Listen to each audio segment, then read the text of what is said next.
ঠিক আছে? মূলত কি উদ্দেশ্য করে থানার মধ্যে আসা? আজকে আমি উলুবেড়িয়া থানায় এসেছিলাম।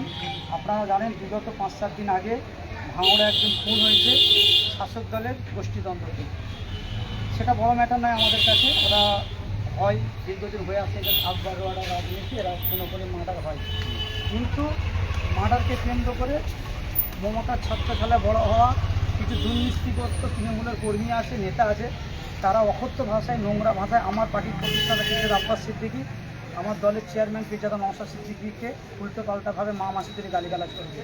তারই প্রতিবাদে আমরা পশ্চিমবাংলার প্রতিটা থানায় আমরা তার নামে অভিযোগ করছি, অভিযোগ জানাচ্ছি, প্রশাসনের দ্বারস্থ হয়েছি।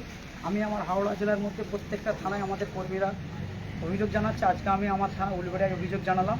আজকে হাওড়া জেলার সমস্ত থানায় এই কুলাঙ্গারগুলোর বিরুদ্ধে আমরা অভিযোগ জানালাম। আগামীকাল এসপি অফিসে আমার জেলার যিনি সর্বোচ্চ আধিকারিক আছে, পুলিশের আধিকারিক, এসপি অফিসের কাছে আমরা এসপি সাহেবের কাছে কালে ডেপুটেশন যাবো। আজকে উলুবেড়িয়া থানায় আমরা জানালাম, হাওড়া জেলায় কম বেশি প্রত্যেকটা থানায় জানানো হয়েছে।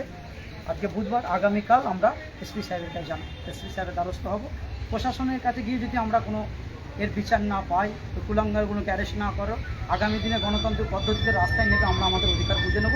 কীভাবে গুন্ডা মাফিয়াগুলোকে সাহায্য করতে হয় সংবিধানকে সামনে রেখে তার ব্যবস্থা আমরা করে দেবো। আগামীকাল এসপি অফিসে আছে। চলো